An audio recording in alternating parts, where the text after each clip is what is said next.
Today, we're diving into the fascinating world of Bernoulli's principle.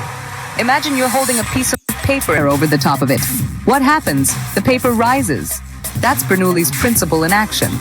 This principle, discovered by the brilliant Daniel Bernoulli, tells us that as the speed of a fluid, like air or water, increases, its pressure decreases.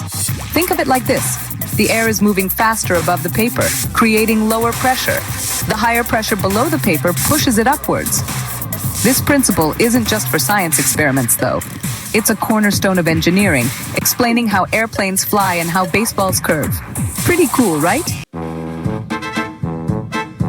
Okay, so we know that faster-moving fluids have lower pressure. But how do we measure this exactly? That's where the Bernoulli equation comes in. Don't worry, it's not as scary as it sounds. The Bernoulli equation basically says that the sum of pressure, kinetic energy, and potential energy within a flowing fluid remains constant. It's like a seesaw. When one side goes up, the other goes down. Think of a garden hose. If you cover part of the opening with your thumb, the water squirts out faster, right? The water's speed or kinetic energy increases, while its pressure decreases. That's the Bernoulli equation in action. Now you might be asking, Bill, how does this equation relate to building bridges and skyscrapers? Great question. Hold on to your hats because in the next section, we're going to explore how engineers use Bernoulli's principle in some amazing ways. Get ready to have your mind blown because Bernoulli's principle is everywhere in civil engineering. Let's start with bridges. Have you ever noticed that many bridges have curved or streamlined designs? This isn't just for aesthetics.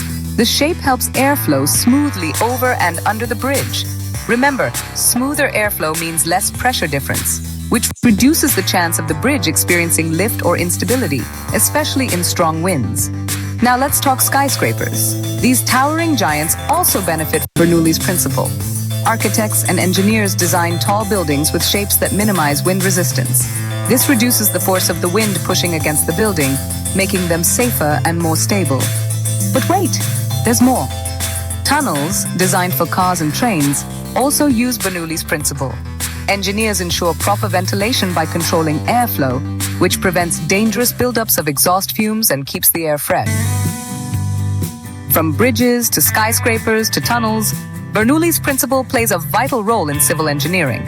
By understanding how airflow and pressure interact, engineers can design structures that are not only visually impressive, but also incredibly safe and efficient.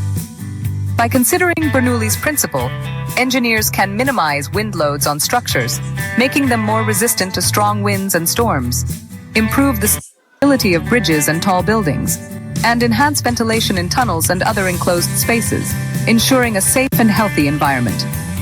So, the next time you marvel at a soaring skyscraper or drive through a tunnel, remember Bernoulli's principle.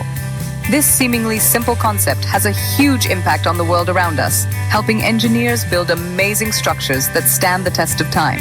Keep exploring, keep asking questions, and never stop learning.